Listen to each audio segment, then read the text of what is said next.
Bonjour à tous, c'est Madame Ardin. Aujourd'hui, dans cette classe de mathématiques, nous allons tout simplement continuer à travailler sur les tables de multiplication et sur le nombre 1000. C'est parti! Viens apprendre avec moi aujourd'hui.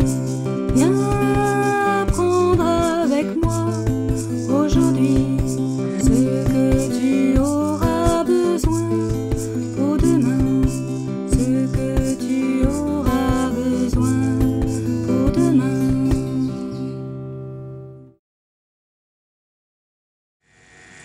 Hier, nous avons commencé à travailler sur la table de multiplication de 2. Nous allons revoir comment on peut multiplier par 2 facilement. L'exemple que j'ai mis au tableau est 2 fois 5. Il faut se rappeler que quand on multiplie par 2, on prend le double de l'autre nombre. 2 fois 5, ça correspond à 5 plus 5. J'ai pris 2 fois le nombre 5. Donc 2 fois 5, c'est 5 plus 5. Et 5 plus 5, je suis sûre que vous savez ce que ça fait. Pause. 5 plus 5, cela fait 10. Donc 2 fois 5 égale 10. Nous passons à 2 fois 4. Je vous rappelle, c'est le double de 4. Pause. 2 fois 4, cela fait 8. 2 fois 7. Pause. 2 fois 7, c'est le double de 7, c'est donc 14. 7 plus 7 égale 14. Qu'en est-il de 2 fois 9? Pause. 2 fois 9, c'est le double de 9, c'est donc 18. S'il y a besoin, n'hésitez pas à revoir vos doubles dans les tables d'addition. Je passe à 8 fois 2. N'oubliez pas que dans une multiplication, j'ai le droit d'inverser les deux nombres. Je suis donc bien toujours dans la table de 2. Pause. 8 fois 2, c'est comme 2 fois 8. Ce sera donc le double de 8, c'est-à-dire 16. On n'oubliera pas aussi que nous savons déjà dans la table de 2 combien font 2 fois 0. Petite révision. Pause. 2 fois 0, cela fait 0, comme tous les nombres de la table de 0. Et nous savons aussi déjà combien font 2 fois 1. Pause. 2 fois 1, cela fait 2. Comme à chaque fois que l'on se trouve dans la table de 1, on reprend l'autre nombre, c'est une fois le nombre 2. Voilà, je pense qu'avec ce que nous avons vu, vous allez maintenant pouvoir apprendre votre table de 2. La classe des CE2 commence maintenant. Voici le nombre du jour. Je vous laisse le lire. Pause. Ce nombre se lit 1000. Nous l'avons beaucoup rencontré ces derniers jours dans le cours. Nous allons maintenant essayer de l'écrire en lettres. Pause. Le nombre 1000 s'écrira M-I-2-L-E. Il faut juste bien penser à mettre les deux L qui ici ne font pas le son Y, mais bien le pour l'écrire. Nous aurons beaucoup besoin de ce mot ces prochains jours, puisque le nombre du jour contiendra toujours 1000 et les autres mots nombres que vous connaissez. Par exemple, nous pourrons reprendre le dernier nombre d'un exercice d'hier qui était 1012. Cela pourrait être le nombre du jour. Comme vous le voyez, j'ai déjà représenté le nombre 1000 avec son gros cube sur le tableau. Je rappelle que ce cube vaut 1000 petites unités, 100 barres de dizaines ou 10 plaques de centaines, un cube qui fait 1000. Pour les décompositions, on ne peut pas vraiment décomposer le nombre 1000, puisqu'on risque d'écrire 1000 plus 0 plus 0 plus 0, ce n'est pas très intéressant, donc on va garder 1000 tout seul. Et si je veux le décomposer avec les lettres, eh bien je vais utiliser la lettre M. Ça va faire un M qui veut dire un millier. Bien sûr, je pourrais aussi écrire plus 0 centaine, plus 0 unité, plus 0 dizaine, mais là aussi, ce n'est pas très intéressant.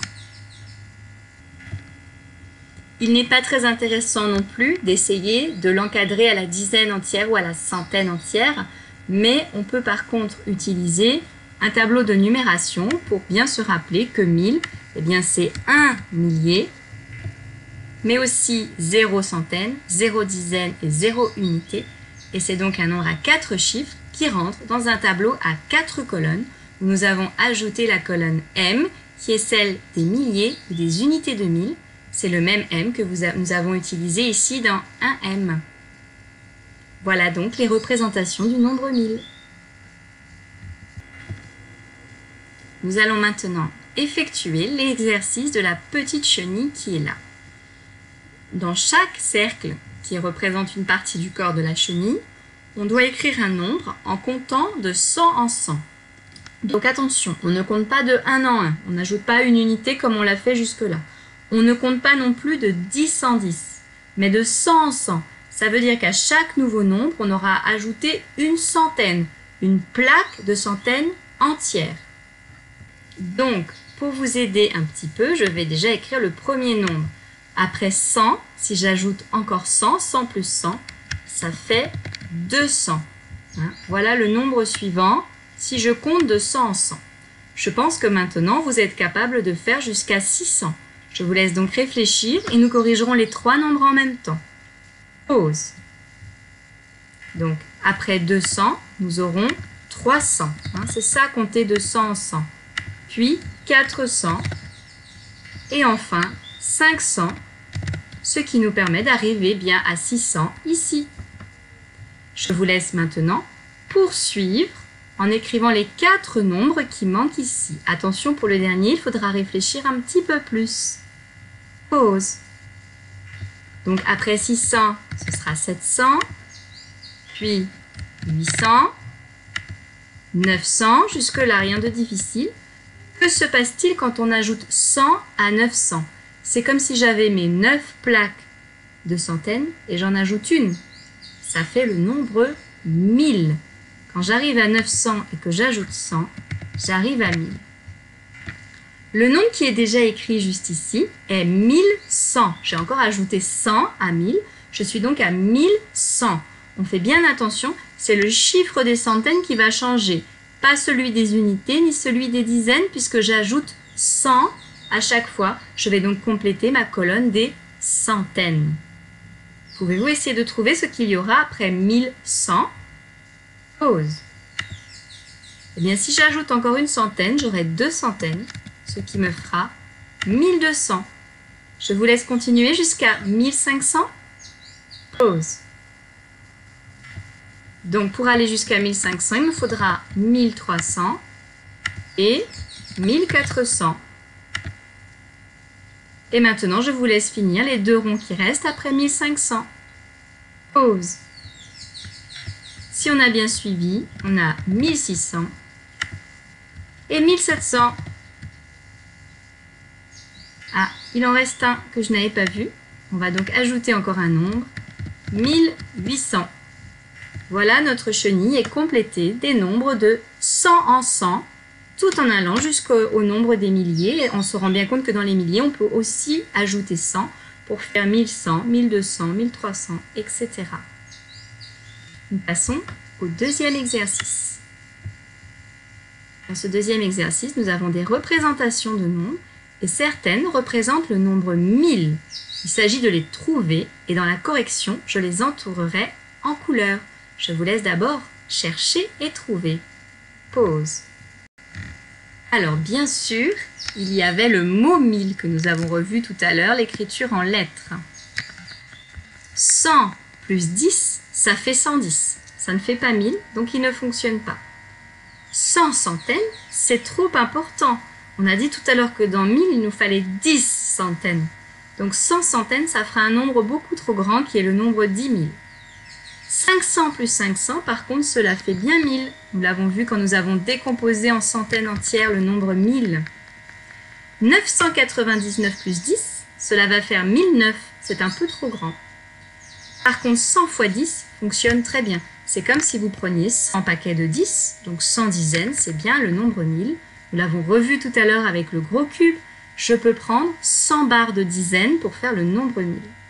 Une petite astuce aussi, si ça vous arrive de nouveau d'avoir une multiplication par 10, multiplier par 10, c'est ajouter un 0 à l'autre nombre.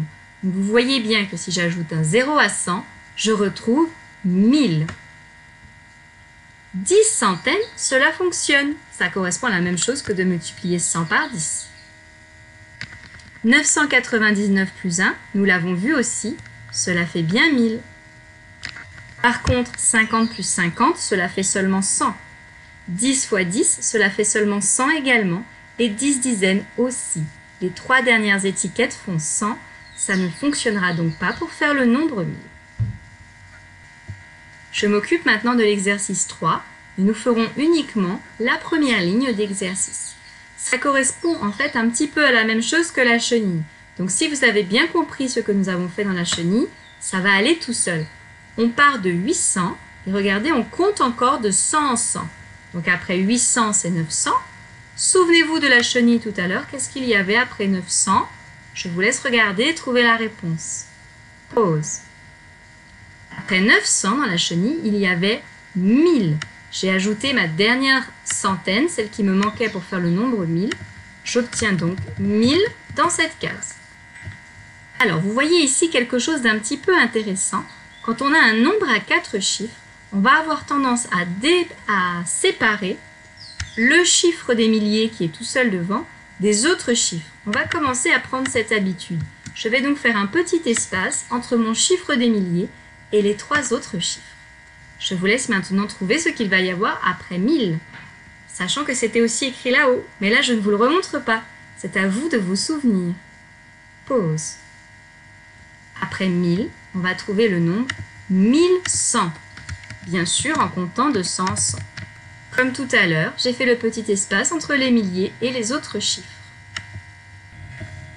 Je cherche maintenant ce qu'il y aura après 1100 et avant 1300 quand je compte de 100 en 100. Pause. Il y aura le nombre 1200.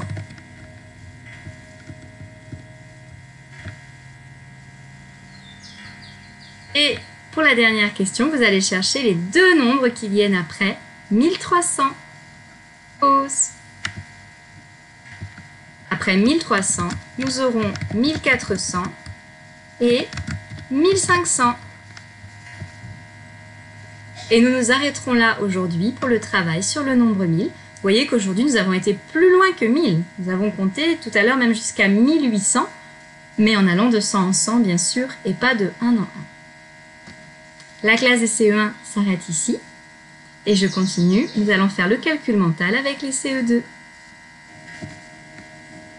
Aujourd'hui, nous allons travailler sur la table de multiplication par 3. Et vous allez voir que vous connaissez déjà certains des résultats de la table de 3, car nous les avons vus dans la table de 0, de 1 ou de 2. C'est le cas de 0 fois 3. Je pense que vous pouvez trouver sans souci le résultat de cette table. Pause. 0 fois 3, c'est la table de 0 aussi, donc cela fait 0. Nous continuons avec 1 fois 3.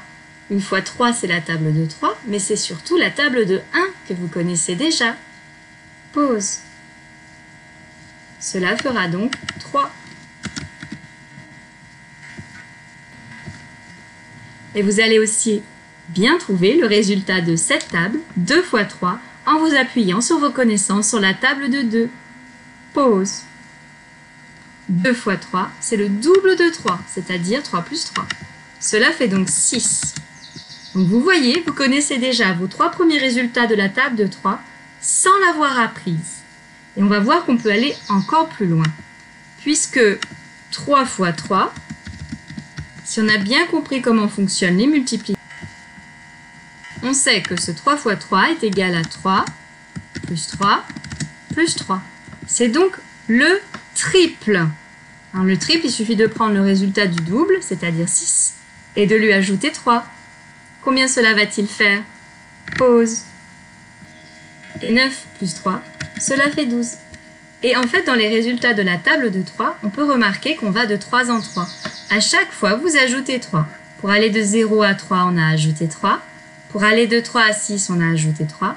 De 6 à 9 également. Et de 9 à 12 également. Et si vous vouliez le résultat de 3 fois 5, il vous suffirait encore d'ajouter 3, ce qui ferait 15. Puis ensuite encore 3, ce qui fait 18.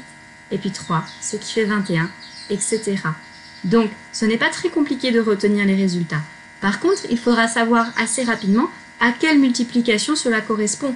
Et si je vous dis 3 fois 8, si vous commencez à vous amuser à additionner 3 fois le nombre 8, vous voyez bien que c'est quand même beaucoup plus long. Donc là, à un moment donné, il faut aussi apprendre ces résultats par cœur pour savoir les ressortir rapidement. Mais c'est bien aussi d'avoir compris cette logique que dans la table de 3, les résultats vont de 3 en 3. D'ailleurs, dans la table de 2, si vous avez bien regardé, les résultats vont de 2 en 2 aussi. Dans la table de 1, les résultats vont de 1 en 1, on avance de 1 à chaque fois. Dans la table de 0, bien sûr, ils vont de 0 en 0. La table de 3 sera à apprendre pour jeudi. Je vous dis à bientôt pour la classe de français. Au revoir.